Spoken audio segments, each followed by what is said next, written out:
نحمده ونصلي ونسلم على رسوله الكريم أما بعد فأعوذ بالله من الشيطان الرجيم بسم الله الرحمن الرحيم يا أيها الذين آمنوا كتب عليكم الصيام كما كتب على الذين من قبلكم لعلكم تتقون صدق الله العظيم وصدق رسول النبي الكريم الأمين إن الله وملائكته يصلون على النبي يا أيها الذين آمنوا صلوا عليه وسلموا تسليما اللهم صل على سيدنا ومولانا محمد وأنزله المكان المقرب عندك يوم القيامة صلاة وسلاما عليك يا رسول الله اللہ جل جلالہ واتم برہانہ وعظم الشان کی حمد و ثنا سرکار فخر کائنات قائد المرسلین خاتم النبیین احمد مصطفیٰ جناب محمد مصطفیٰ صلی اللہ تعالیٰ علیہ وسلم کی بارگاہ میں درود و سلام کا نذرانہ ہدیتاً تحفتاً محبتاً اخلاصاً عقیدتاً پیش کرنے کے بعد رب عز الجلال کی دیوی توفیق سے الحمدللہ ہماری زندگی کا یہ کارواں جاری ہے۔ اللہ رب العزت ہم سب کو دینی معاملات میں دینی احکام پر عمل کرتے ہوئے استقامت نصیب فرمائے اور درس قرآن کے اس نور جو ہے اس کی برکتوں سے ہم سب کو مالا مال فرمائے اور قرآن مجید کے نور سے ہم سب کے قلب کو منور فرمائے۔ جیسا کہ آپ جانتے ہیں ہر اتوار بعد نماز ظہر درس قرآن کا سلسلہ جاری ہے۔ اللہ رب العزت سورۃ البقرہ دوسرا پارہ آیت نمبر 182 183 ارشاد فرماتا ہے یا ایھا الذین آمنوا، اے ایمان والو، کتب علیکم الصیام، فرض کیا گیا تم پر روزہ، کما کتب علی الذین من قبلکم، جیسا کہ فرض کیا گیا تھا ان لوگوں پر جو تم سے پہلے ہوئے، لعلکم تتقون، تاکہ تم پرہیزگار بن جاؤ۔ اس آیت مبارکہ میں روزے کی فرضیت کا حکم ہے کہ ایمان والوں پر روزہ فرض کیا گیا۔ اس سے پہلے قصاص کا بیان جس کا حکم پیچھے گزرا کہ کوئی اگر تمہارے کسی شخص کو قتل کرے تو قصاصاً اگر وہ ناحق قتل کیا گیا تو اس کا بدلہ لو، اور قصاصاً اس کو قتل کیا جائے۔ اب قصاص میں چونکہ جسمانی موت ہے اور روزے کے اندر نفس امارہ کی موت ہے، اس وجہ سے اس مناسبت سے پہلے قصاص کا ذکر ہوا جو کہ جسمانی موت ہے، اور اب روزے کا ذکر ہو رہا ہے جو کہ نفس امارہ کی موت ہے، کیونکہ نفس امارہ جو کہ برائی کا برا حکم دینے والا ہے، وہ نفس جو ہے وہ روزے سے کمزور پڑ جاتا ہے، اس کی طاقت و قوت ختم ہو جاتی ہے، تو لہذا نفس امارہ کو جو توڑنے والی چیز ہے وہ ہے روزہ۔ تو اس حوالے سے ذکر ہوا، فرمایا یا ایھا الذین آمنوا، اے ایمان والو، کہ اب کسی اور سے کلام نہیں ہو رہا، اب جس سے کلام ہو رہا ہے وہ ہے ایمان والے۔ اور ایمان والوں کی کیا شان ہے کہ میرا رب ان سے کتنے پیارے انداز میں خطاب فرما رہا ہے، یا ایھا الذین آمنوا، اے ایمان والو۔ اب قرآن مجید میں 89 مرتبہ 89 مرتبہ یا ایھا الذین آمنوا آیا ہے، 89، اور علماء نے یہاں تک لکھا کہ یہ اتنا پیارا انداز ہے رب تعالیٰ کی طرف سے کہ ایمان والوں کو میرا رب کس طریقے سے خطاب فرما رہا ہے کہ یا ایھا الذین آمنوا، اے ایمان والو۔ اب چونکہ اس آیت مبارکہ میں روزے کا حکم ہے جو کہ نفس کے لیے بہت سخت ہے، اس حکم کو بیان کیا جانا ہے۔ اس لیے پہلے پیارے انداز میں میرے رب نے خطاب فرمایا کہ یا ایھا الذین آمنوا، کیونکہ روزہ ایک ایسی شے ہے کہ عقلاً اگر سوچا جائے تو نفس اور عقل یہ کہتی ہے کہ صبح سے رات تک کھانا پینا کچھ نہ کرنا، حلال چیزوں کو خود سے دور کرنا، یہ کیا عبادت ہے اور یہ کیسی عبادت ہے؟ تو عقل کو یہ چیز سمجھ نہیں آتی، تو لہذا یا ایھا الذین آمنوا، ایمان والوں سے خطاب کر کے جانب اشارہ کر دیا کہ تمہیں سمجھ آئے یا سمجھ نہ آئے، چونکہ تم ایمان لے آئے لہذا تم اب ہمارے ہو گئے، لہذا اب ہم تمہیں جو حکم دیتے ہیں بس تمہیں وہی کرنا ہے، کہ سمجھ آئے یا نہ آئے۔ بہرحال عبداللہ بن مسعود رضی اللہ تعالیٰ عنہ فرماتے ہیں کہ قرآن مجید میں جہاں یا ایھا الذین آمنوا آیا ہے، یوں تو ہر آیت پر غور کیا جائے، خوب کان لگا کے سنا جائے، لیکن فرمائے جہاں پر یا ایھا الذین آمنوا آئے وہاں پر اب بہت زیادہ توجہ دی جائے، کیونکہ یا ایھا الذین آمنوا کہ میرا رب جو آگے بات ارشاد فرمائے گا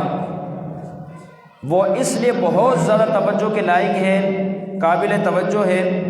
کہ اب جو بات بیان ہوگی وہ بھلائی کی ہوگی جسے تمہیں عمل کر کے دکھانا ہے، وہ تمہارے کام کی بات ہوگی، یا پھر برائی سے باز رہنے کا حکم ہوگا تو تمہیں اس کام سے بچنا ہے تاکہ اللہ رب العزت تم سے راضی رہے، یا کوئی خوشخبری کی بات ہوگی یا پھر کوئی ڈرانے کے حوالے سے ہوگا۔ تو فرمایا جب یا ایھا الذین آمنوا آ جائے اب تم خوب کان لگا کر توجہ کے ساتھ اس آیت کو سنو کہ آگے تمہارا اپنا ہی فائدہ ہے اس میں۔ تو فرمایا یا ایھا الذین آمنوا، اے ایمان والو، ایمان والے کے لیے تو بس اتنا ہی کافی ہے کہ بس وہ سوچ لے کہ اب میرا رب مجھ سے خطاب فرما رہا ہے، اب میرا رب میرے بارے میں اعلان فرما رہا ہے، یا ایھا الذین آمنوا، اے ایمان والو، اب تمہاری بات ہے، اب کسی اور کی بات نہیں، اب ایمان والوں کی بات ہو رہی ہے۔ کتب علیکم، فرض کیا گیا تم پر، الصیام، روزے، سیام صوم مانا روزہ، مانا باز رہنا، بچنا۔ روزے کو اگر دیکھا جائے شرعی اعتبار سے تو اس کا معنی بنے گا کہ صبح شادی سے لے کر غروب آفتاب تک کھانا پینا اور جماع سے رکنا، یہ روزہ ہے۔ تو باز رہنا ہے، ان چیزوں کو چھوڑ دینا ہے جو روزے کے علاوہ جائز تھی، اگرچہ وہ حلال بھی ہو تو تمہیں وہ چیز نہیں کھانی، تو یہ رکنا، چھوڑنا، باز رہنا، یہ ہے روزہ۔ تو فرمایا کتب علیکم الصیام، تم پر روزہ فرض کیا گیا، کما کتب علی الذین من قبلکم، جیسا کہ فرض کیا گیا ان لوگوں پر جو تم سے پہلے ہوئے، جو تم سے پہلے تھے ان پہ روزہ فرض تھا۔ یہ آیت مبارکہ کا حصہ بیان کر کے ایمان والوں کو کسی تسلی دے دی کہ صرف تم پر فرض نہ ہوئے، یہ نہ سمجھو یہ تمہیں صرف کام دیا جا رہا ہے، بلکہ کما کتب علی الذین من قبلکم، کہ تم سے پہلے بھی جو ہوئے ان پر بھی ہم نے روزوں کو فرض کیا، تاکہ تمہارے لیے بھی آسانی ہو کہ تم جب اس بات کو سنو، سمجھو، غور و فکر کرو کہ ہم پر نہ تھا صرف، بلکہ یہ تو آدم علیہ السلام سے لے کے عیسیٰ علیہ السلام تک جتنی امتیں آئی تمام پر روزہ فرض تھا۔ وہ الگ بات ہے کسی کا وقت مختلف تھا، کسی کا ایام الگ تھے، کسی کا مہینہ کچھ الگ تھا، لیکن فرمایا ہر ایک نبی کے لیے اور اس کی امت کے لیے روزہ تھا۔ کیوں؟ لعلکم تتقون، تاکہ تم پرہیزگار ہو جاؤ، ایمان والے ہوتے ہوئے اب تقوی پرہیزگاری کی طرف بھی آ جاؤ۔ یہ اس کی حکمت ہے کہ روزہ کیوں ہے، فرمایا لعلکم تتقون، کہ روزہ تمہیں پرہیزگار بنا دے گا، روزہ تمہیں گناہوں سے محفوظ رکھے گا، کہ بندہ سوچے گا اپنے بارے میں کہ آج میں حلال چیز کھانا پینا ان کو نہیں کھا رہا تو جو حرام چیز ہے اس سے کتنا بچا جائے گا، کتنا مجھے دور رہنا ہوگا۔ تو فرمایا لعلکم تتقون، کہ یہی وہ روزہ ہوگا جو تمہیں جہنم سے بچائے گا، تمہیں جنت میں داخل کروائے گا، رب کی رضا کو تمہیں اس کے ذریعے سے نصیب ہوگی۔ فرمایا لعلکم تتقون، شاید کہ تم پرہیزگار ہو جاؤ۔ اب دیکھیں مسئلہ یہ ہے، گناہ جو ہے وہ نفس امارہ کرواتا ہے، گناہ نفس امارہ کرواتا ہے۔ اب روزے کی وجہ سے اس کا سد باب کیا جاتا ہے کہ روزہ جو ہے کس حوالے سے اسے روکتا ہے کہ نفس امارہ کھانے کو بہت پسند کرتا ہے، اور جب بندہ کھانا کھا کے سیر ہو جائے، پیٹ اس کا فل بھر جائے، اب نہ اسے عبادت میں مزہ آئے، نہ اسے پڑھنے لکھنے میں مزہ آئے، کیونکہ اس کا پیٹ بہت زیادہ بھر گیا۔ تو جب پیٹ بہت زیادہ بھر جاتا ہے، نفس امارہ کو اور طاقت اور قوت اب اس نے جو ہے وہ آپ کو غلط کاموں میں لگانا ہے، اب اس کو نہیں روکنا، کیونکہ وہ طاقت اور قوت والا بن گیا۔ اس کو کھلا کھلا کے تم نے اس کو بہت زیادہ سیر کر دیا، تو اب وہ طاقت اور قوت والا بن گیا۔ لیکن روزہ ایک ایسی شے ہے جس نے اس نفس امارہ کو کھانے نہیں دیا۔ اب جب نفس امارہ نے کھانا نہیں کھایا تو اس میں ضعف پیدا ہو گیا، کمزوری پیدا ہوئی۔ جیسے اس میں کمزوری پیدا ہوئی تو اب وہ اس قسم کے گناہ نہیں کروا سکتا جو پھول بندہ سیر ہو جائے، بہت زیادہ کھا لے، اس صورت میں جو گناہ ہوتے ہیں، کیونکہ اس نے اس کو کھانے سے روک دیا، اس میں کمزوری آ گئی، قوت والا معاملہ ختم ہوا۔ جیسے قوت والا معاملہ ختم ہوا، کمزوری نے اس کو آ کے گھیر لیا، تو اب نفس امارہ جب کمزور پڑے گا تو بندہ تقویٰ پرہیزگاری کی طرف آ جائے گا۔ تو فرمایا لعلکم تتقون، تاکہ تمہیں پرہیزگاری نصیب ہو۔ روزہ جو ہے وہ کب فرض ہوا؟ تو یہ بات یاد رکھیں، 10 شعبان المعظم سن یعنی 2 ہجری، 10 شعبان المعظم 2 ہجری، اس میں روزہ جو ہے وہ فرض ہوا۔ اب روزے کے حوالے سے وقت ہے وہ صبح صادق سے لے کر غروب آفتاب تک۔ تو ذہن میں یہ بات آئے کہ روزہ رات کو کیوں نہیں؟ تو یہ بھی اسی بات کے حوالے سے ہے جس کا جواب دیا گیا کہ روزے میں در حقیقت نفس امارہ کو کمزور کیا جاتا ہے، بندے کو عبادتوں کی طرف لگایا جاتا ہے، رب کی رضا کو حاصل کیا جاتا ہے۔ اب اس کا اصل جو ذریعہ ہے وہ یہ ہے کہ بندہ کھانے پینے سے رکے۔ اب کھانے پینے سے رکے گا تو رات میں تو ویسے ہی کھانا پینا نہیں ہے، عادتاً رات میں تو نہیں ہوتا کھانا پینا، رات میں تو آرام ہوتا ہے۔ تو اگر رات کا روزہ ہوتا تو پھر اس صورت میں نفس امارہ پہ تو کوئی بھاری نہیں گزرتا، بندہ جیسے رمضان المبارک کے مہینے سے پہلے گناہ گار تھا، بعد میں بھی ویسے گناہ گار ہوتا، کیونکہ اصل وہ تھا صبر کرنا۔ وہ معاملہ تو دن میں پایا جاتا ہے، جب لوگوں کو دیکھا جائے لوگ کھا رہے ہیں، پی رہے ہیں اور دیگر خرافات میں لگے ہوئے ہیں، لیکن روزہ دار ہوگا، مسلمان ہوگا، وہ ان تمام چیزوں سے بچے گا یہ سوچتے ہوئے کہ میں عبادت میں ہوں، صبح سے لے کے رات تک میں روزے دار ہوں، تو لہٰذا میں عبادت میں ہوں، میں یہ کام کیسے کر سکتا ہوں؟ لہذا ان غلط چیزوں سے بچے گا،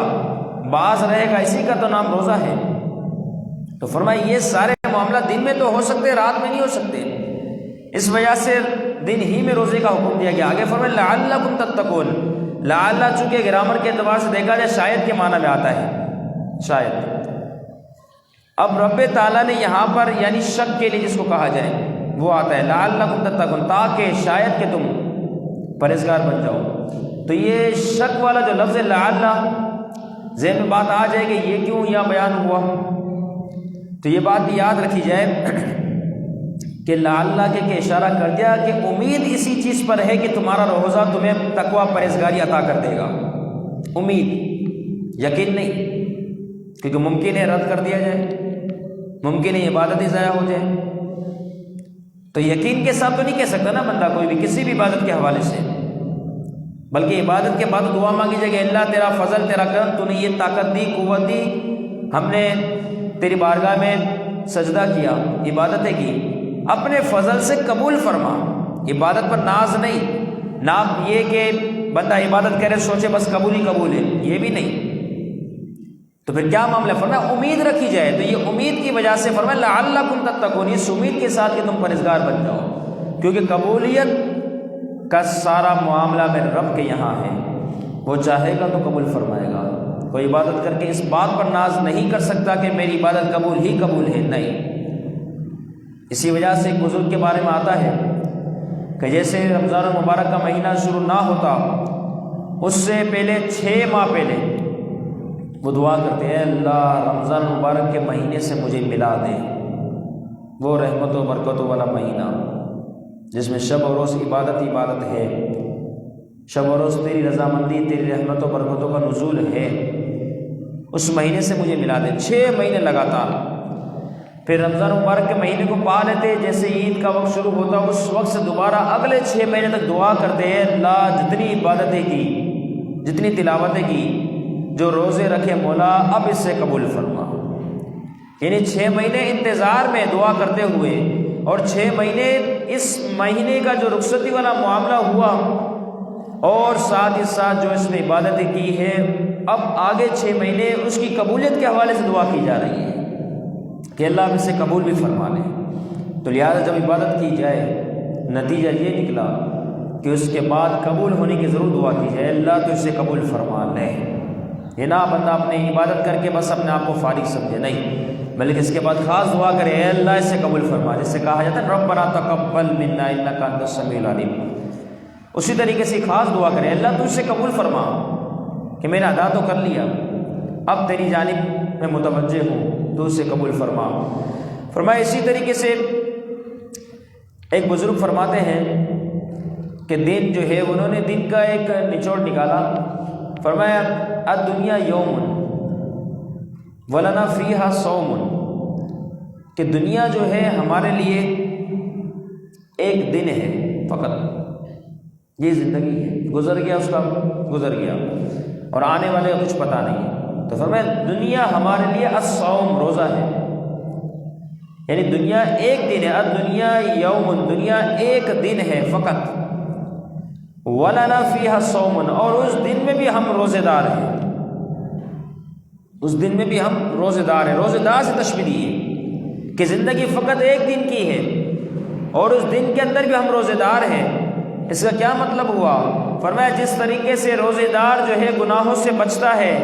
بچتے بچاتے وقت گزارتا ہے، اور صبح سے رات تک غروب آفتاب تک محنت میں لگا رہتا ہے، اور غروب آفتاب کا جب موقع آتا ہے تو گڑ گرا کے دعا کرتا ہے اللہ اس سے قبول فرما لے۔ فرمایا جس طریقے سے سارا دن اس نے احتیاط کی بنیاد پر گزارا، گناہوں سے بچتے ہوئے گزارا، فرمایا اسی طریقے سے ہماری زندگی ہے کہ ہماری زندگی فقط ایک دن پر مشتمل ہے، اور وہ دن بھی ایسا ہے کہ ہم اس میں روزے دار ہیں۔ کہ روزے دار جس طرح گناہوں سے بچا، اس طریقے سے ہمیں بھی زندگی کا ہر دن جو ہے گناہوں سے بچتے گزارنا ہے۔ فرمایا وَلَنَا فِيهَا صَوْمٌ، کہ ہم اس میں روزے دار ہیں۔ بہرحال بزرگوں کی باتیں ہیں بڑی شاندار ہوا کرتی ہیں، کیونکہ آپ علیہ الصلوۃ والسلام نے بھی ایک موقع پر ارشاد فرمایا، اب جنتی جب جنت میں چلے جائے کتنی خوش نصیبی کو انہوں نے پایا، کیونکہ آپ علیہ الصلوۃ والسلام کا فرمان ہے جو جنتی جنت میں گیا وہ ہمیشہ کے لیے گیا، دوبارہ واپس کبھی نہیں آنا، وہ اعلیٰ ترین نعمت ہے۔ اللہ تعالیٰ ہم سب کو نصیب فرمائے اور نیک کام کرنے کی توفیق عطا فرمائے۔ تو فرمایا جنتی جو ہے جب جنت میں جائیں گے دنیا کے سارے دکھ بھول جائیں گے، سارے، وہ اعلیٰ نعمت ہے، دنیا کے سارے غم بھلا دیے، سارے دکھ بھلا دیے۔ فرمایا اسی طریقے سے جہنمی جب جہنم میں جائیں گے دنیا کے سارے سکھ انہوں نے بھلا دیے۔ دنیا کتنی ان کے لیے حسین تھی، کتنی لاجواب تھی، کتنی پرکشش تھی، اور دنیا میں کیسے عیش و عشرت کے ساتھ رہ رہے تھے۔ فرمایا سب چیزیں دنیا کی، جہنمی جو ہے جتنے سکھ تھے، جتنے خوشی اور فرحات کے لمحات تھے، مسرت کے لمحات تھے، فرمایا سب جہنمی جہنم میں جال کے بھول جائیں گے وہاں کے عذابات کو دیکھ کر۔ لیکن فرمایا کہ جنتی جو ہے جنت میں جا کے بھی ایک حسرت ان کو ہوگی، ایک حسرت فقط، حالانکہ وہ جنت میں داخل ہو گئے۔ وہ حسرت کیا ہوگی؟ آپ علیہ الصلوۃ والسلام نے فرمایا کہ جنتی جب جنت میں جائیں گے تو انہیں یہ حسرت ہوگی کہ وہ لمحے جو اللہ رب العزت کی یاد کے بغیر گزار دیے، عبادت کے بغیر گزار دیے، اللہ عز و جل کے ذکر کے بغیر گزار دیے، کاش ان لمحوں میں بھی ہم نے اللہ کا ذکر کیا ہوتا، کاش۔ جنتی جنت میں جا کے بھی حسرت کر رہے ہیں، تو یہ ہے زندگی کا معیار۔ جیسے بزرگ نے فرمایا، آپ نے سنا، الدنیا یوم ولنا فیہا صوم، دنیا تو ایک دن کی ہے فقط، اور اس میں بھی ہم روزے دار ہیں۔ کہ اس طریقے سے ہر دن بندہ گزارے کہ بس عبادت ہی ہو، اور اللہ رب العزت کی طرف سے اس کی رضامندی نصیب کرنے والا عمل ہو، تو انشاءاللہ اس کی خوب برکت نصیب ہوگی۔ فرمایا لعلکم تتقون، تاکہ تم پرہیزگار ہو جاؤ۔ تو یہ ہے روزے کی حکمت۔ اللہ رب العزت جو واضح نصیحت ہوئی اسے یاد رکھتے ہوئے عمل کرتے ہوئے دوسروں تک پہنچانے کی توفیق عطا فرمائے، اور اپنی زندگی کے شب اور روز کی ہم سب کو خوب قدر کرنے کی توفیق عطا فرمائے۔ جن احباب نے شرکت کی مناسب کی حاضری قبول فرمائے، اللہ رب العزت قرآن مجید کے نور سے ہم سب کے قلب کو منور فرمائے۔ وما